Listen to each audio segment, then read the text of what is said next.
La muñeca solo camina con mis tíos y prime, con mi esposo y conmigo no quiere. Ok amigos, acabo de ver este video y les juro que les tengo una story time de una de mis seguidoras que me causó como algo turbio en mi corazoncito, así que comencemos. De la persona que les voy a hablar se llama Lupita. Cuando Lupita tenía 7 años de edad, le regalaron una muñeca de trapo, una de sus tías.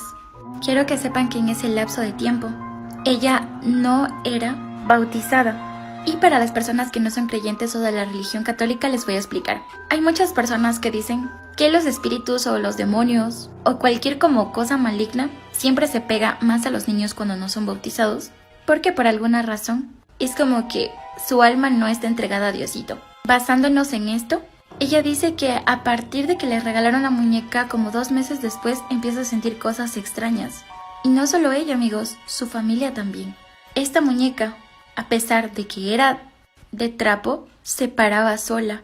O sea, había días donde se le encontraba a la muñeca en posiciones feas. Por ejemplo, a veces colgada de mano contra una pared y no tenía ningún apoyo como para que se mantenga. En otras ocasiones la encontraban como en 4. Entonces los padres empezaron a creer que ella tenía como algún problema y decidieron llevarla a la psicóloga. Porque a veces los comportamientos de los niños hacia los muñecos se puede saber qué le está pasando a ella. Y los papás tenían miedo de que la niña fuera abusada o algo así. Pero cuando la llevan con la psicóloga ella dice que está todo bien. Además que la llevaron obviamente donde un doctor para que la revise. Y ella seguía siendo, ya saben, virgen. Entonces por ahí no iba. Las cosas empezaron a empeorar porque la familia tenía un perrito que era todavía un cachorro. Y una vez la niña había dicho que la muñeca le quería hacer daño al perro porque no lo quería. La cuestión es que ellos se van un domingo de viaje. Y cuando vuelven en la madrugada del lunes, cuando entran al departamento se dan cuenta que todo estaba con sangre, como si hubiera habido una masacre. Obviamente agarran a la niña para que no vea eso, y escuchan como que alguien se estaba quejando, como a la parte sur del departamento. Ellos van corriendo a ver y se dan cuenta que era el cachorro que había sido apuñalado como 3 veces, amigos, pero con una fuerza que la patita de al frente estaba colgando así como solo de un tendón. Y regresan a ver a la muñeca y se dan cuenta que estaba toda manchada de sangre. Y nadie había entrado a su departamento porque no estaba forzada ni la puerta. Cuando ellos ven eso, literalmente el papá, todo enojado, mete a la muñeca en un tipo baúl de madera. Y en eso... Doctores, ¿cuál es la experiencia más paranormal que han vivido? Historia de terror. Ok amigos, hace mucho que no contaba como una historia de un hospital y así. Pero literalmente en la mañana, mi mami me llevó a sacarme sangre para hacerme unos estudios. Y el doctor que me iba a sacar sangre me dice, ¡ay, yo he visto tus TikToks! Y yo así, ¡oh, perdón! Y me dice, no, me gusta mucho. Y te voy a contar algo que nos pasó a nosotros. Hace unos 6 años atrás, cuando estábamos en el internado, nos mandaron a un pueblito lejos de Loja. Él me dijo que le había salido a él y a una enfermera. Y como era un pueblo, usualmente, ellos vivían, digamos, con las familias de algunas personas de allá. No es como que había hoteles o algo para que ellos hospeden, así como en las ciudades. Sino que la gente de allá, como necesitaba de los doctores y las enfermeras, se sentían a gusto teniéndolos en la casa. Y casi siempre, los partos de las mujeres en los pueblos eran en las madrugadas, por alguna razón. Pero él decía que de los 10 partos que atendía, 8 eran a las 2 de la mañana, y ellos tenían que ese rato salir porque les venían a tocar la puerta. Digamos, los niños pequeños que mandaban de las familias grandes a que vayan a atenderlos en las casas. Porque como era un pueblo, el subsector de salud no es como nosotros lo conocemos, sino es como una chocita. Entonces en el día ellos pasaban ahí en el subcentro, a veces por cortes de machetes que se hacían las personas en las huertas o por picaduras de serpientes y así. Dice que de donde él vivía, la enfermera vivía como a 2 o 3 casas de ahí. Entonces cuando eran los partos en la madrugada, había personas súper gentiles que les prestaban las bestias, que se los conoce a los caballos, para que puedan llegar a tiempo y que no se muera la mamita ni el bebé. Entonces cuando lo venían a llamar al doctor, él se levantaba e iba a llamar a la enfermera y los dos se cambiaban rapidito y salían. Pero esta vez fue diferente. Cuando llega la niña o niño a avisar, lo llevaban a él también de camino de vuelta, para que no le pasara nada.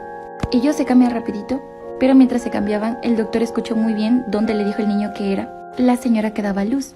El niño le dijo que tenía que regresar para ayudarle a su madre. Y el médico le dijo, no, espere un momento, ya nos vamos a ir con usted. Cuando él acabó de ponerse las botas, porque ya se ponen botas, por la humedad, se da cuenta que el niño se fue. Y el doctor dice, chuta, está súper mala paciente, se nos va a morir. Le pide a uno de los moradores La bestia se sube con la enfermera y se van. Por el lugar que ellos pasaban era funesto. Y siempre decían que por ahí obviamente salía el chamuco. Pero ellos, por salvarle la vida a la señora, pasaron. La situación es de que llegan donde el niño les había indicado. Y ellos decían, no nos podemos perder porque solo había una casita. Porque como eran personas del campo, literalmente las casas eran muy lejos una de cada otra. Cuando ellos llegan se dan cuenta que el bebé había ya salido. Y la señora estaba, como para que se hagan una idea, las personas eran tan pobres que ni siquiera tenía una cama. Estaba como ahí en el suelo. Y este es un dato súper turbio. El gato se estaba comiendo al bebé. Y la señora lo estaba viendo. Y no hacía nada. El médico empieza... Ok amigos, aquí vamos con la segunda parte. Y gracias por ese comentario bien bonito. Lo siento por no haberle subido antes. La verdad es que mi país está pasando por cosas muy feas. Nos quedamos en la parte donde entran los doctores y se dan cuenta que el gato se le está comiendo al bebé y la señora no hace nada. Está como choqueada viendo lo que hace el animal. Entonces ellos como que lo espantan. El gato se va y se dan cuenta que solo se le había comido como la patita del bebé. O sea, los deditos y una parte del piecito. Entonces podían salvarlo. Y podía tener una vida medianamente normal. Ellos no juzgan a la mamá porque estar sola, dar a luz y encima en el campo es duro, es muy duro. El doctor me dice que lo primero que le dijo a la enfermera es que le hiciera una agüita a la mamá. Y él tenía que ingresar su mano, obviamente para ver si la placenta estaba dentro o había salido ya. Porque no veía en ningún lado la placenta. Y dejarla dentro era muy peligroso.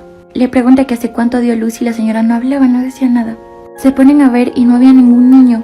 Le preguntan por el esposo y tampoco había ningún hombre por ahí. Parecía que ella vivía sola. El doctor dice que va a ir otra vez.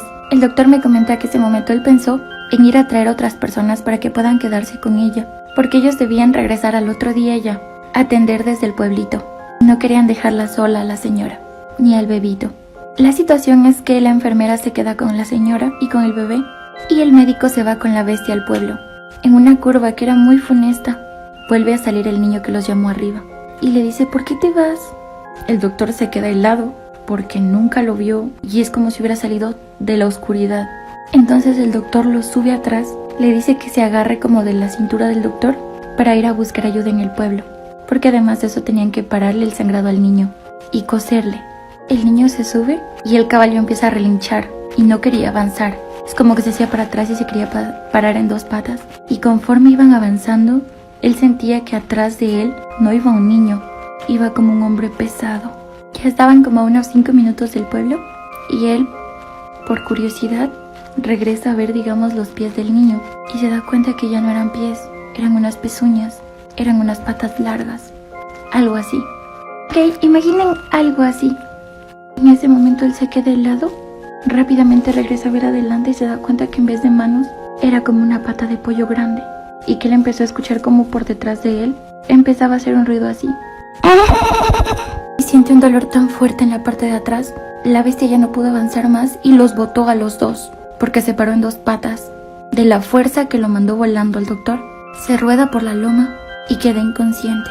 Y amigos, él me mostró cómo en la espalda hasta ahora tiene la señal de unos dientes que le han mordido toda la parte de aquí.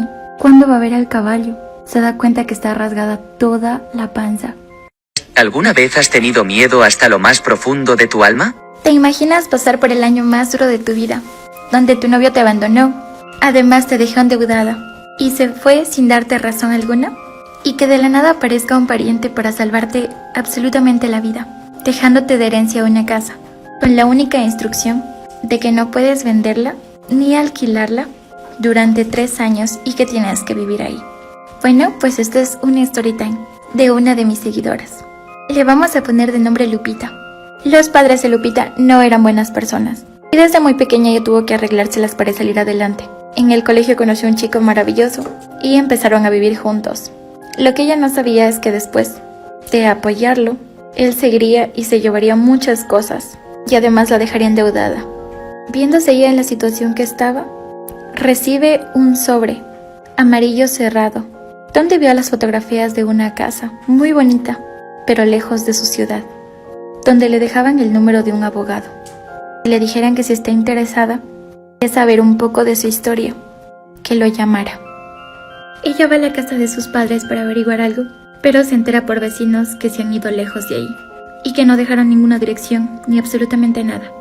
Pasa el tiempo y trata de contactarse con algunos familiares lejanos que tenían, que su madre le había comentado que vivían en la misma ciudad pero en una zona, saben, como de mala muerte.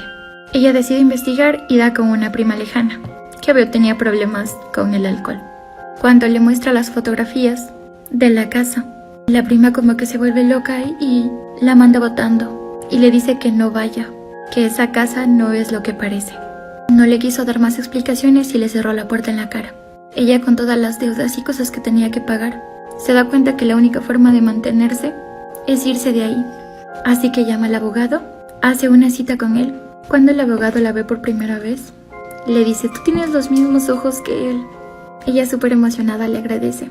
Y el abogado le dice que ella puede ocupar la casa y que todo está pagado por esos 3 años de estancia, que no debe preocuparse de absolutamente nada, pero que no puede venderla ni alquilarla, y si tiene un novio o amigos no pueden quedarse a dormir ahí. Ella sabe que algo anda mal, pero era tanta la necesidad que no había otra opción. El abogado le ayuda a pasar sus cosas, contrata a personas que le ayuden a amoblar. Hagan de cuenta que la casa tenía 3 pisos. La primera planta era como una sala de estar y la cocina. La segunda planta eran cuartos y un pequeño balcón. Pero una de las reglas era que ella no podía subir al 3er piso por ninguna circunstancia. Y se da cuenta que en el techo habían aldabas con candados grandes que la sellaban. Cansada, decide tomar un baño en su nueva casa. En eso,